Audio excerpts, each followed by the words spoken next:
in your mind, what does it say, I guess, about the fortitude? Because there were a lot of stretches where you couldn't hit shots, but you had just enough defense down the stretch. And that's what we talked about after the game was there definitely was a stretch where we didn't make shots, but we didn't splinter. We continued to defend. We only gave up 49 points again, 2 consecutive games in the second half. So we kept our process right, defending the basketball, rebounding the basketball, and giving us opportunities to run. So this group, that finished the end of the third and start the fourth, what a great charge by them to give us some energy and some life. And our group rallied around that, and impressive win to finish up a trip on the road for sure. This team just kind of alluded to it today. It was Dennis.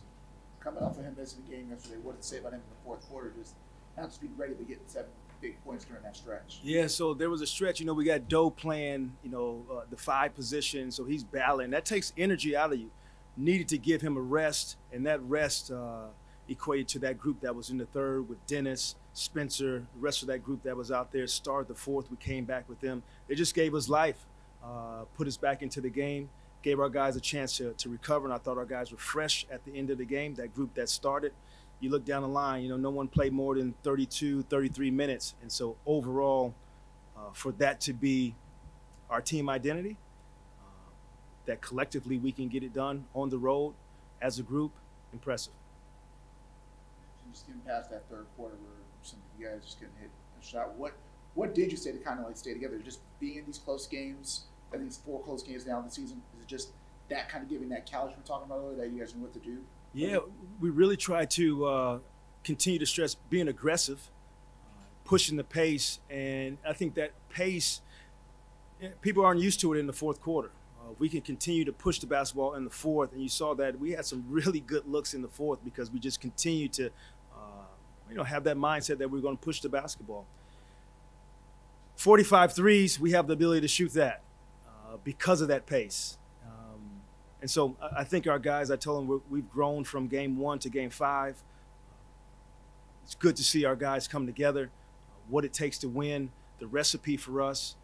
Only 8 turnovers, Evan. I said we'd be able to look at that at the end of the game and see if we won or not. So we turned them over more than we turned the rock over to a team that's top 3 in the league in turning people over.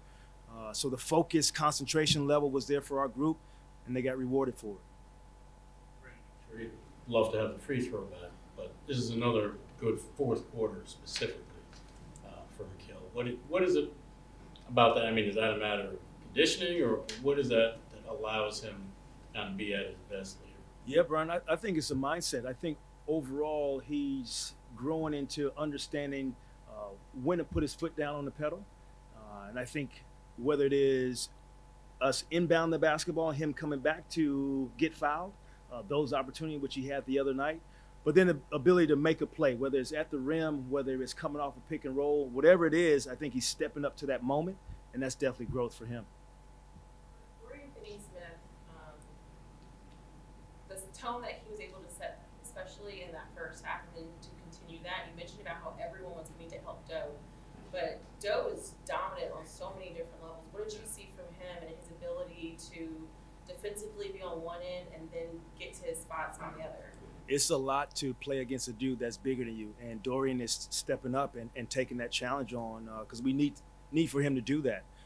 I thought Dayron's minutes were good, but Doe's ability to impact the game on both ends of the floor, shoot 9 threes, which is great. So that's putting pressure on their defense and closeouts, but then he also made plays off the bounce and getting to the rim. We have complete confidence, and I think he's playing with confidence because we trust him. We believe in what he can do, and he's doing it on both ends, Megan. Reed walk-off at halftime said all of his teammates were telling him to put up threes. He said, I want 10. He was 1 short. Do you like, especially if he's open to knock down shots, 10 is an okay number for you? Well, I proved 8. I told him 8's good. All right, so if he wants 10, I want 8. I'll meet him in the middle, and we can go with 9. So he shot 9 tonight, so we'll take it. But his ability to make shots for us, stretch the floor, it's going to continue. His teammates have trusted him. They see him do the work. They see him come back at nighttime and shoot. All those things matter. We trust him, want him to shoot it. Joke that everybody was acting like he was dead. He only missed one game, or a game and a half. What does it speak to his? I mean, he came in and clearly you were a better team with him on the floor in terms of controlling the pace. What did he give you? It's great just to see Spencer set an example, I think, for the organization. He was not 100%. Dennis not 100%.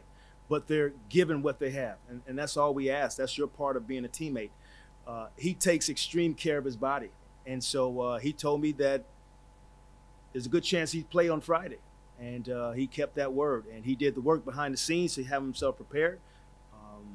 And he makes a difference on our team, without a doubt. Having him on the floor, whether it's starting, whether the group he ran in the second quarter also that gave us a lead, he's important to what we do. He gives us extreme amount of versatility. So for him not to be 100%, for Dennis not to be 100%, speaks to them being like totally bought in as being teammates. 3 straight wins on the road. I think 3 straight good fourth quarters. What are you guys finding about your identity? And second part of that, is this about perfect time for you to do it because your schedule coming up? Well, this thing's already been tough, Brian. But it gets daunting, I guess, as we go forward, starting with tomorrow night with the best team in basketball right now with Boston. But this group is going to continue to learn about each other. This is just the beginning for us. And I'll continue to challenge them to stay in this space where we're trying to figure it out together. We'll grow together. We'll have some pain together. That's all right. But if we stay in this space, we can get incremental gains on a daily basis, on a game-by-game basis. And I look forward to what we look like 20 games from now. But right now, I love the fact, again, I'll say that from game 1 to game 5, this team has shown growth, whether that is the way we finished the game in game 1 in the fourth quarter to the way we finished the game in these last 2 games in the fourth quarter. Totally difference in the execution piece of it, the ability to have calmness in those situations, and the ability to get it done. So complete growth. Helps at a ton in that fourth quarter. Yeah. You guys look for that pace. When he's kind of in that zone where he's just going to grab rebounds and go set that pace, you mentioned it earlier, but just what does that do for the team in that fourth quarter when he's the one pushing and everyone's just trying to, keep him on when he's setting that pace? It'll be great to look at the last 6 minutes, the shots that we got. And so how many of those that he really dictated, and whether it was Doe we missed 2 threes during that stretch, and we all loved both of those shots. His ability to, I know you put a lot of stress on the defense. They have to make plays in the last 6 minutes when we're still pushing at the same pace that we pushed at in the first quarter. I think that's an advantage for us. We'll continue to learn how to use that as an advantage, but execute at the same time in the fourth. We don't want to slow that thing down, Evan. We want to continue to push the basketball from the first quarter to the fourth quarter. This being the first mid-season tournament game. We're 1-0, Megan. 1-0. Are we leading our group?